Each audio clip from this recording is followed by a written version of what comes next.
Venez, venez, mesdames et messieurs, entrez pour voir mes belles histoires. Venez, venez, les petits et les grands, ouvrez les yeux tout grands. Il y a du mystère, des farces et des secrets, de la tendresse, des rires et des câlins. Avec les rêves, on va comme de rien dans les pays lointains. Venez, venez, mesdames et messieurs, entrez pour voir mes belles histoires. Venez, venez, les petits et les grands, ouvrez les yeux tout grands.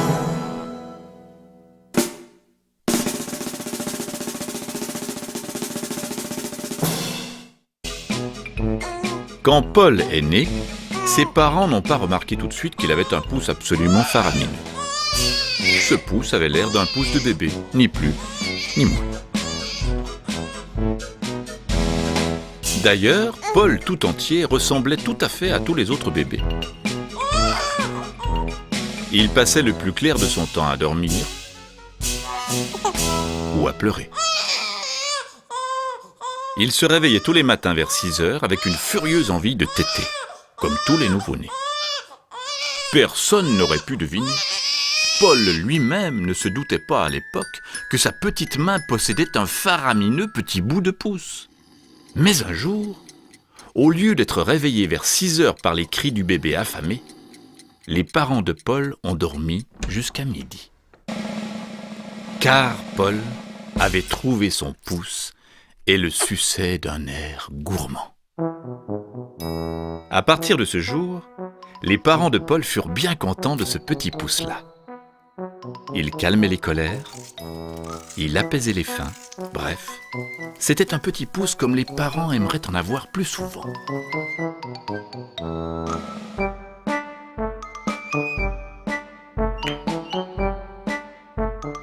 En grandissant, Paul continue de sucer son pouce, mais son pouce commence à être trop connu, et des vieilles dames dans les squares ont bien envie d'y goûter.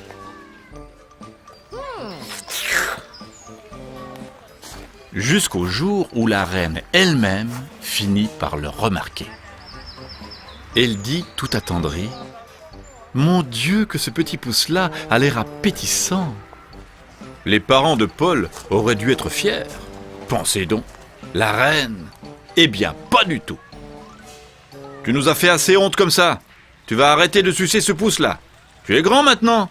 Cesse de faire le bébé. » Et du jour au lendemain, tout le monde se moque du pouce de Paul.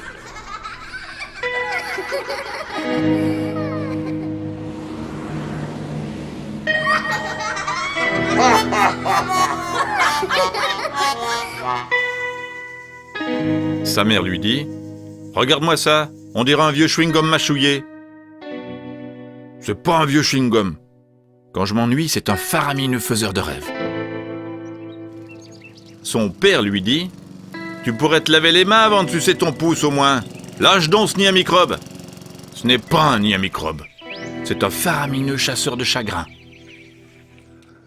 Enfin, un gros dentiste dit à Paul: « Si tu continues à sucer ton pouce pousseur de dents, moi, je vais te le couper.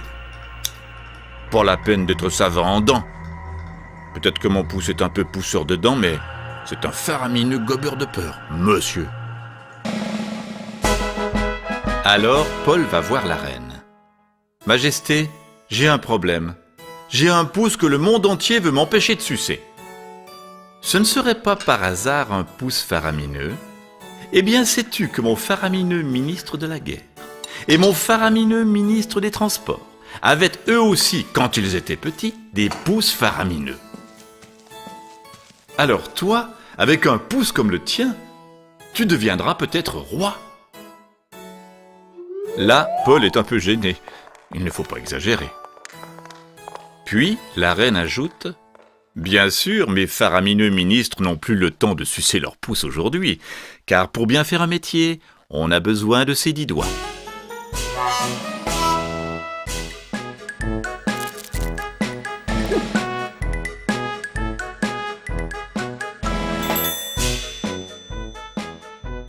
Paul a compris.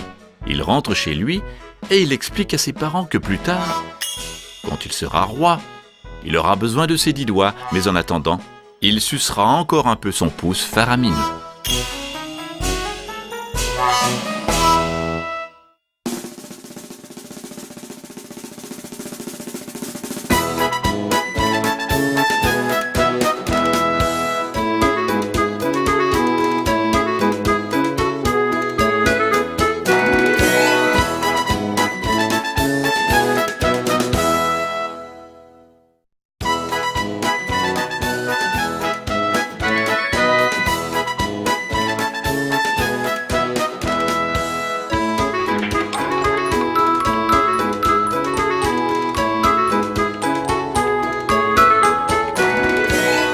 Venez, venez, mesdames et messieurs, entrez pour voir mes belles histoires. Venez, venez, les petits et les grands, ouvrez les yeux tout grands. Il y a du mystère, des farces et des secrets, de la tendresse, des rires et des câlins. Avec les rêves, on va comme de rien dans les pays lointains. Venez, venez, mesdames et messieurs, entrez pour voir mes belles histoires. Venez, venez, les petits et les grands, ouvrez les yeux tout grands.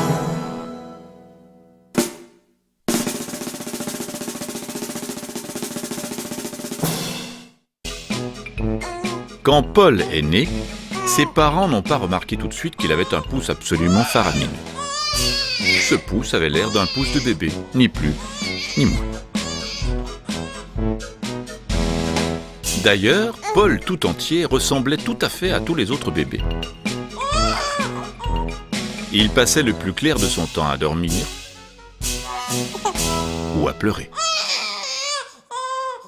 Il se réveillait tous les matins vers 6 heures avec une furieuse envie de téter, comme tous les nouveau-nés. Personne n'aurait pu deviner. Paul lui-même ne se doutait pas à l'époque que sa petite main possédait un faramineux petit bout de pouce.